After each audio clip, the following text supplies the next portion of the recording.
مانوس اس قدر ہو صورت سے میری بلبل، ننھے سے دل میں اس کا کھٹکا نہ کچھ میرا ہو۔ شاعر ایسی فضاؤں کا طلبگار ہے جہاں کسی کو کسی کا ڈر و خوف نہ ہو، ہر کوئی ایک دوسرے سے مانوس ہو، ایک چھوٹا سا بلبل بھی بے خوف ہو کر فضاؤں میں اڑے اور سکون حاصل کرے۔ اس کے نغمے اور اس کی چہچہاہٹ میرے لیے سکون کا باعث ہو، سکون اور اطمینان کا باعث ہو۔ شعر نمبر 8، صف باندھے دونوں جانب بوٹے ہرے ہرے ہوں، ندی کا صاف پانی تصویر لے رہا ہو۔ اس شعر میں شاعر ایک اور خوبصورت منظر کی تصویر کشی کر رہا ہے، یعنی کہ ندی کے دونوں جانب قطار در قطار لگے ہرے بھرے درخت پورے ندی کو شفاف پانی میں ایسے نظر آتے ہوں جیسے ہو بہو تصویر کھینچ کر رکھ دی گئی ہو۔ ندی کنارے نظر آنے والا یہ دوہرا منظر دل کو بہت خوشی دیتا ہے۔ شعر نمبر 9، ہو دل فریب ایسا کوثر کا نظارہ، پانی بھی موج بن کر اٹھ اٹھ کے دیکھتا ہو۔ شاعر پہاڑوں کے درمیان بہنے والے چشمے اور تیزی سے گرتے ہوئے پانی کی روانی کو بڑی خوبصورتی سے بیان کر رہا ہے کہ پانی کی لہریں، لہر در لہر اٹھتی موجیں یوں نظر آتی ہیں جیسے اپنے ارد گرد کھڑے پرعظمت پہاڑوں کی خوبصورتی کو دیکھنے اور داد دینے کے لیے بے قرار ہوں۔ شعر نمبر 10، آغوش میں زمیں کی سویا ہوا ہو سبزہ، پھر پھر کے جھاڑیوں میں پانی چمک رہا ہو۔ شاعر کہتا ہے کہ زمین پر پھیلا سبزہ اور ہریالی زمین کی خوبصورتی میں اضافہ کر دیتے ہیں اور صبح کے وقت ان پہ پڑی اور ستاروں کی طرح چمک کر اس خوبصورتی کو چار چاند لگا دیتی ہیں، اور یہی خوبصورتی انسان کو تھوڑی دیر کے لیے دنیا کے فکر و غم سے آزاد کر دیتی ہے۔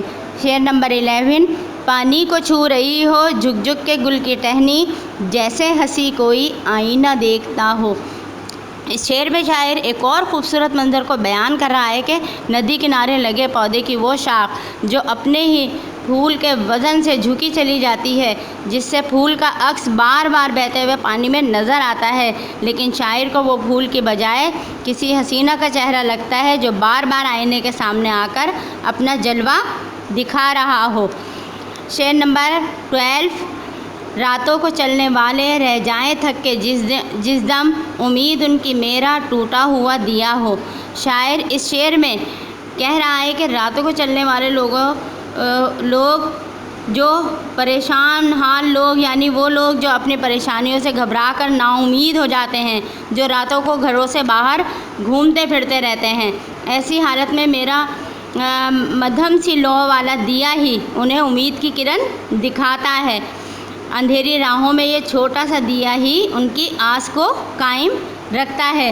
شعر نمبر 13، بجلی چمک کے ان کو کٹیا میری دکھا دے، جب آسماں پہ ہر سو بادل گھرا ہوا ہو۔